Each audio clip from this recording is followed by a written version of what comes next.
Assalamualaikum warahmatullahi wabarakatuh. Ini ada kasus Vivo V9 ya, kasusnya LCD-nya rusak. Ini akan kita eksekusi penggantian LCD. Ya, pertama-tama kita bongkar dulu. Kita cepatkan aja biar nggak terlalu lama. Jangan lupa untuk hati-hati ya, karena dia ada fleksibel fingerprint. Jadi dibongkar dulu fleksibelnya yang nyambung sama backcase.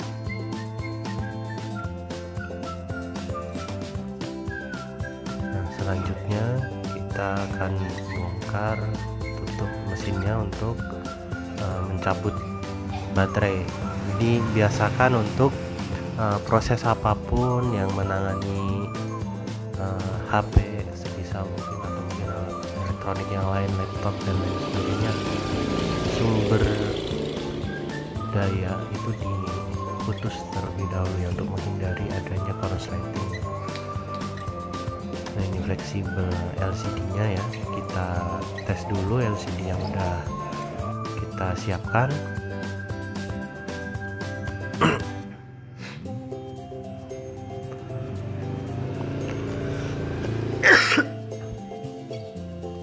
Nah, ini agak flu ini ya.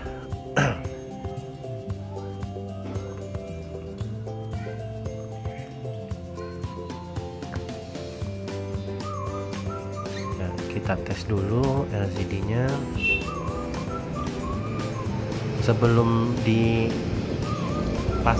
sebelum dilem, baiknya LCD apapun itu baiknya dites dulu ya, karena nanti ketika memang kita temui tidak normal pada LCD-nya, kita bisa retur ya di toko teman-teman, atau mungkin kalau melalui online itu bisa diklaim garansinya selama kondisi LCD-nya masih utuh. Nah, jadi biasakan sebelum dipasang, pastikan benar-benar normal LCD-nya untuk menghindari ya nombok gitu ya. Pasti akan sangat merugikan ketika teman-teman tidak mengecek terlebih dahulu dan ketika dipasang LCD-nya bermasalah. Boleh dengan cara seperti ini ya, atau mungkin sekalian pasangkan di frame kan gitu. Ada juga beberapa LCD yang dia ketika nggak rapat dengan frame, sensor sentuhnya kurang responsif ya gitu. Ini contoh juga, ini kurang responsif juga, dia tidak menempel di frame ya, agak susah. Kita coba dulu, nanti kita pasangkan di frame-nya. Ini agak susah tombolnya juga, karena agak susah ya. Kita coba ulangi lagi sebelum benar-benar yakin LCD-nya aman.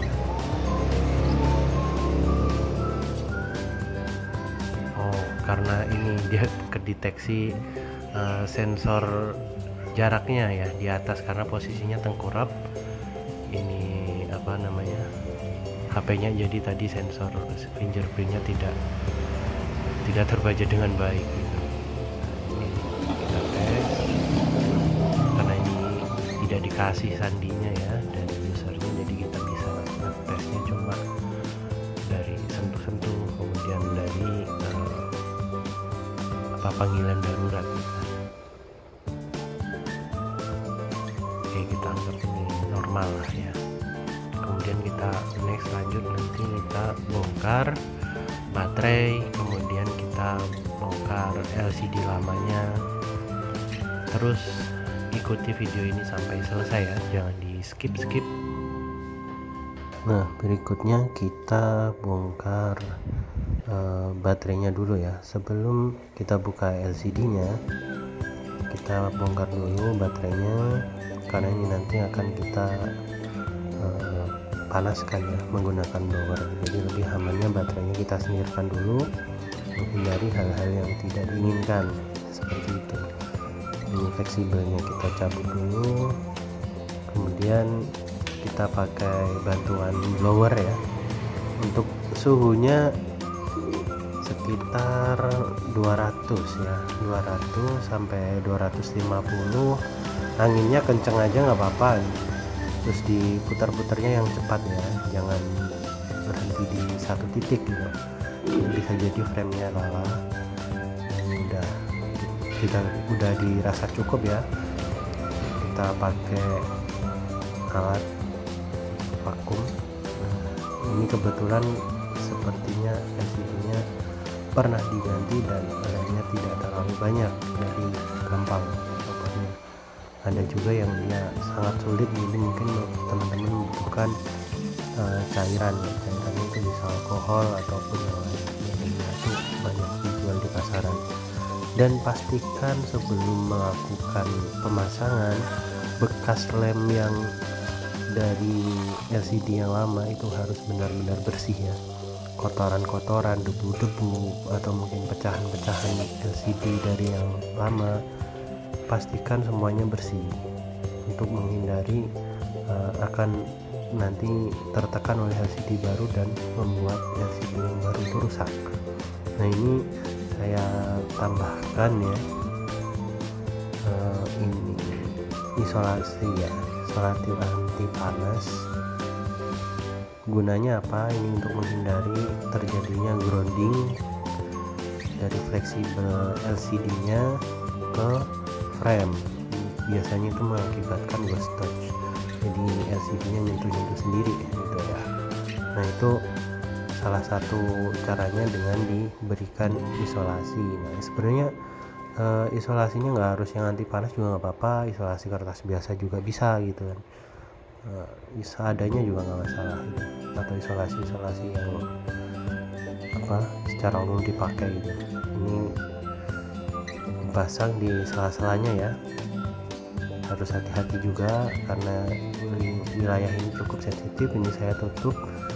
Gunanya juga apa? Selain untuk mencegah grounding, juga untuk mencegah lem LCD yang nanti kita gunakan untuk merekatkan LCD itu tidak masuk ke wilayah ini sambungan LCD. Jadi biar lebih awet ya. Karena tidak menutup kemungkinan ketika lem itu masih sangat cair ya, itu bisa masuk ke sela-sela itu dan merusak LCD ya. Ini saya sampaikan karena memang saya pernah mengalami seperti itu juga. Lem itu masuk ke sela-sela ini, kemudian lama-lama LCD-nya bayang, kemudian flicker, tiba-tiba mati juga bisa gitu. Nah, seperti itu. Untuk menghindari hal tersebut, hal ini perlu diperhatikan.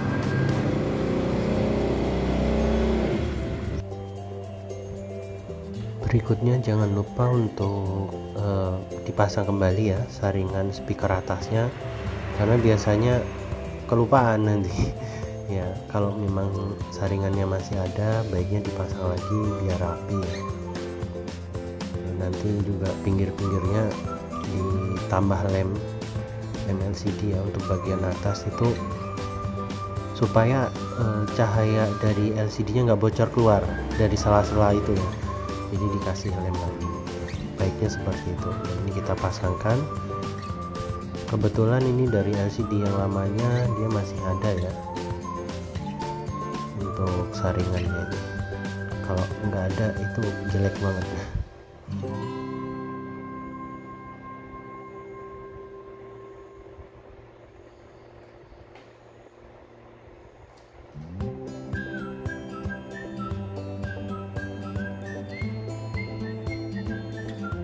Nah, ini kita bersihkan juga debu-debunya, mumpung posisinya masih terbuka ya.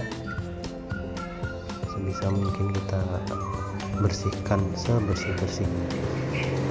Jangan sampai ada sisa-sisa lem atau pecahan-pecahan kaca yang tertinggal ya. Pastikan lagi, kalau kurang yakin sikat aja itu semua frame-nya ya.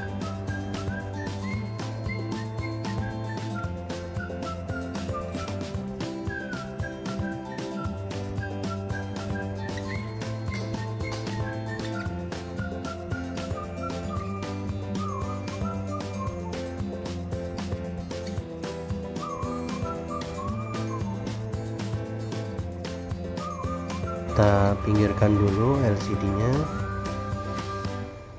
kita kemudian ke tahap berikutnya yaitu kita lem frame-nya.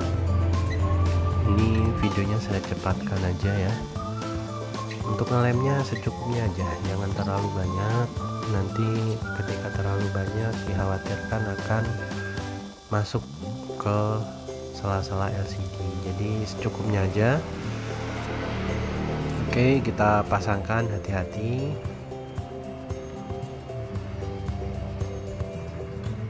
Bisa dari atas dulu atau dari bawah dulu, menyesuaikan fleksibelnya dulu, bebas. Jadi memang senyamannya teman-teman ketika masang. Pastikan presisi. Mumpung lemnya belum terlalu kering, inilah saat-saat yang paling menegangkan. Kalau ada kotoran atau kalau ada pecahan kaca yang di frame, itu akan mengakibatkan tidak presisi. Nah, ini sambil dipasang, dibersihkan sisa-sisa lem yang keluar ya. Jadi dia nanti akan beberapa lem itu akan mengalir keluar, dibersihkan terlebih dahulu, kemudian dicek lagi. Ini kita kencangkan pakai karet ya, untuk lebih presisinya lagi. Teman-teman bisa menggunakan karet, bisa menggunakan lakban gitu ya, isolatif plastik atau mungkin penjepit ya, bebas. Nah, ini LCD-nya udah kering, karetnya udah saya lepas, cek lagi masih ada sisa-sisa lem apa tidak. Kemudian di sini ada untuk perekatnya ya, dilepas saja. Yang plastik warna biru ya, plastik warna birunya di LCD pengganti itu penutup lem ya, jadi dicopot aja. Kita pasangkan fleksibelnya, sesuaikan dengan jalurnya, jangan ada yang terlipat ya. Kalau memang kurang nempel ini apa di jalurnya, bisa ditambahkan double tip ya, biar rapi. Kemudian menghindari ada tekukan di fleksibel LCD-nya.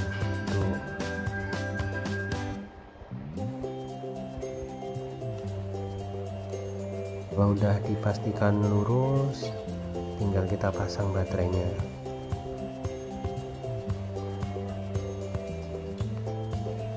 Ingat, untuk konektor baterai sebisa mungkin dia dipasangnya terakhir setelah semua konektor sudah terpasang terlebih dahulu.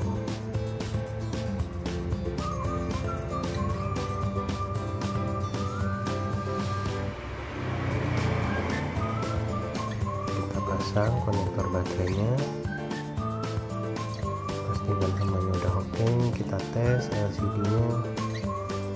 Bismillahirrahmanirrahim.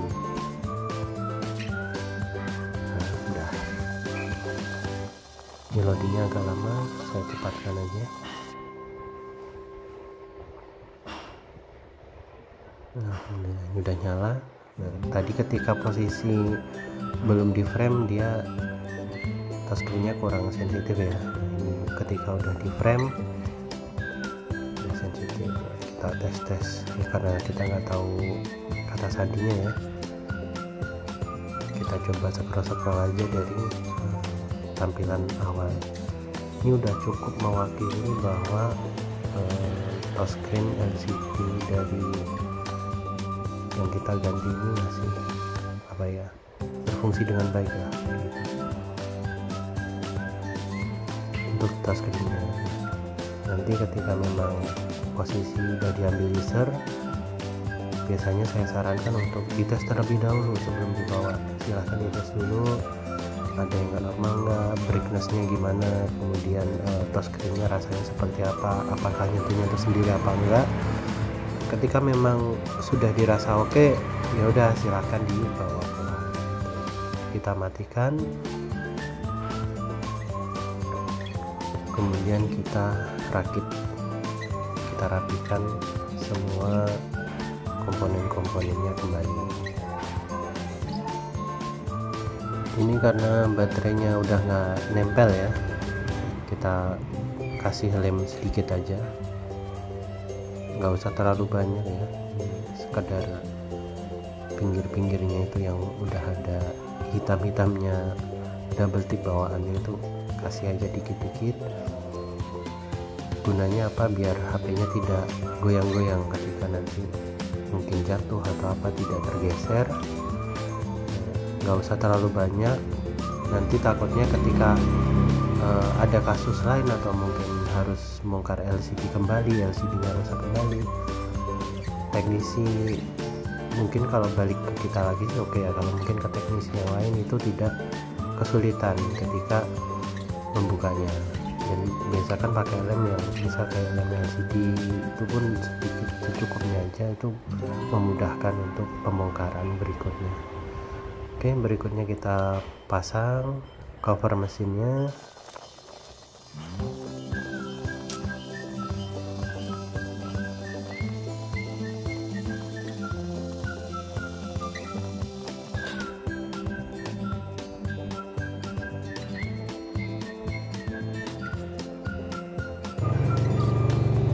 Tes lagi, kita sering ulang-ulang tes ya untuk benar-benar memastikan sebelum kita tutup back case secara penuh. Baiknya kita pastikan, karena ketika memang udah ditutup rapi, semuanya udah terpasang dengan baik, kemudian ditemui problem ya, jadi 2 kali kerja gitu, harus bongkar ulang lagi, pasang lagi. Jadi step by stepnya kalau saya ya, setelah sebelum ini dipasang saya tes dulu setiap fungsinya. Ketika memang udah yakin baru dirapikan secara menyeluruh, seperti itu.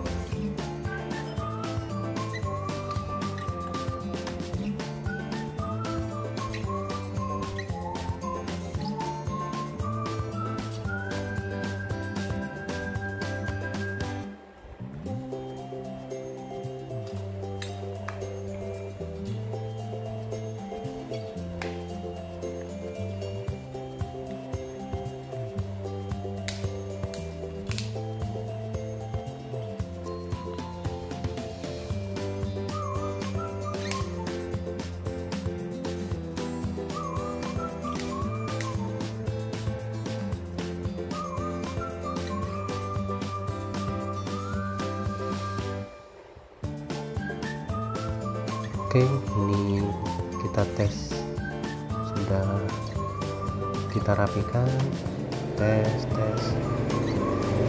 normal, alhamdulillah. Mungkin sekian dulu ya video dari saya, ada kurang lebihnya dalam penyampaian, saya mohon maaf. Ini kita coba tes juga chargernya, alhamdulillah normal. Kita pastikan alhamdulillah bisa jadi cuan. Sekian dari saya. Assalamualaikum warahmatullahi wabarakatuh.